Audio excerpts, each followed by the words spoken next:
much more significant than what you were requiring on the other industry. And how long did it take to turn that around? I'd say a good year and a half. Wow. Were those your headache years? Yeah, had other headaches from that. There was definitely moments where it could have gone the other way. Tell us, what's the difference between, why would somebody want to use Uber versus Lyft? What's the difference in your cultures, the way you look at things? How do you differentiate? And also, how have you avoided some of the conflicts and some of the media fiascos that Uber's unfortunately had to go through for their business? Yeah, so we have some really important key values within the company. And where that's felt by the customer is that we care a lot about the people that are involved in our business. That starts with our team members, what we call our employees, that extends to our drivers, and then to our passengers. The passenger is the ultimate customer. But if we don't take care of our employees, and if we don't take care of our drivers, then they're going to get a bad experience. Right. And that to us is obvious. That's kind of the hospitality, concept from the beginning. And so that comes out in many different ways. So on the driver side, we've innovated on products that allows drivers to get paid in the same day. We were the first to do that. It took them over a year to our competitor Uber to get that. We were the first to offer vehicle rentals for drivers that didn't have vehicles or didn't want to use their vehicle on the platform. Uber was doing 3-year kind of predatory loans and leases for their drivers, and we said that's not what's best for drivers. And so there's probably 100 examples like that of things where we said what's best for drivers will in the long run be best for our customers and then for Lyft. And I think that's paying off. Let's talk about no drivers. Yeah. One of the concerns I have, and we have some mutual friends, Peter Diamandis and so forth, is what's happening with AI around the world is going to change. It's not just blue collar jobs. It's going to affect high collar, white collar jobs. Yeah. But specifically, there's 5 million people that are Uber drivers, that are Lyft drivers, that are taxi drivers, that are truck drivers. What happens? When is your timing on going driverless, and how does that affect the drivers that you have currently? What's your mindset? Is there going to be room for both because people are going to want a driver? What's your mindset? And what's the timeline? I think that's right. So one, I think there'll never be a need for less people in cars, whether they're drivers or hosts going forward. I think we'll need a lot more people in jobs that are within vehicles. Explain what you mean by a host then. Yeah, so I think, and also I'll talk about the timeline as well. I think this will play out over the next 20 years. And within the next 10 years, I think car ownership will become mostly optional in our cities. Within 5 years, you could see the majority of our rides being done in an autonomous Lyft. But Lyft and Uber combined today account for just 0.4% of miles traveled in the United States, just 0.4%. We believe that's going to go to about 80% of miles traveled in the United States will happen on a network, which is what we call ourselves, a transportation network. And so over that time, and we have a few kind of growing parts of our business in non-emergency medical transportation, where you'll always have someone helping someone else get into the car. Okay. We'll have family travel. And then I think for higher occupancy vehicles, you now think about it as a bus or a shuttle.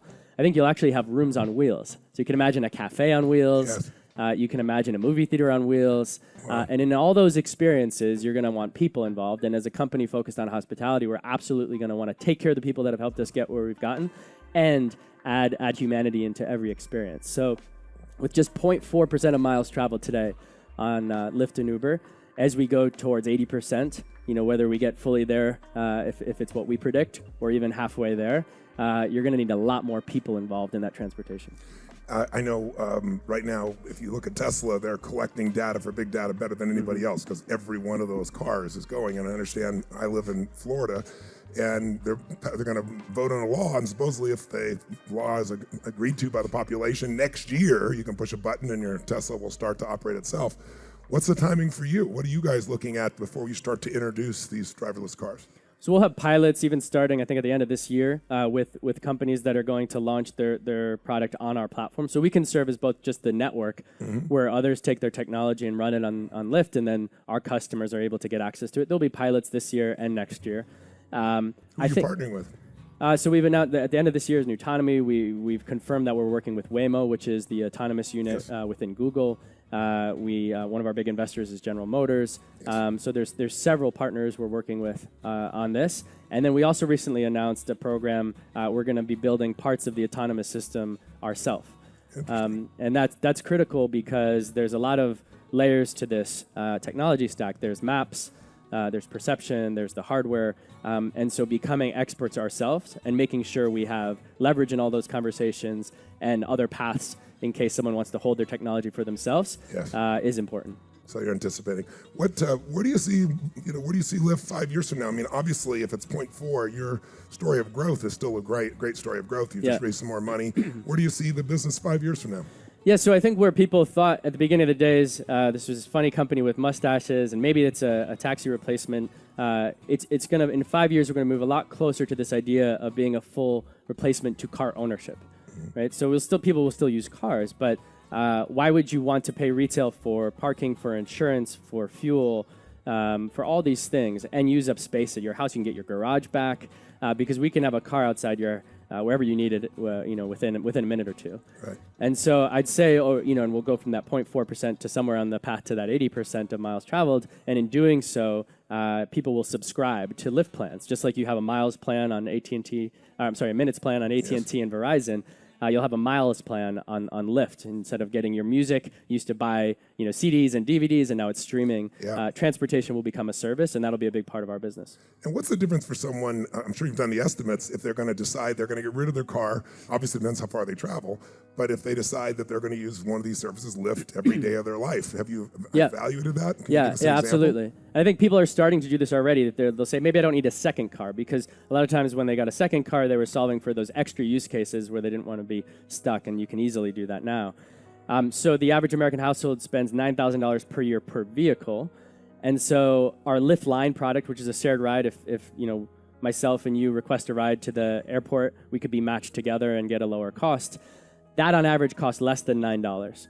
Let's say $7 or $8. But let's use $9 for easy math. You can get 1,000 rides a year instead of that $9,000 you spend on owning and operating a car. Now, I don't think most people think about all the expenses that go into car ownership. They think about that $200 car payment a month. Not the insurance and not all of it. So we're going to have to do some education about the true cost of car ownership and provide the alternative. What do you think is going to be the next big challenge that you're going to have to face organizationally? So we're hitting a new scale. We're just about 2,000 people at the company. And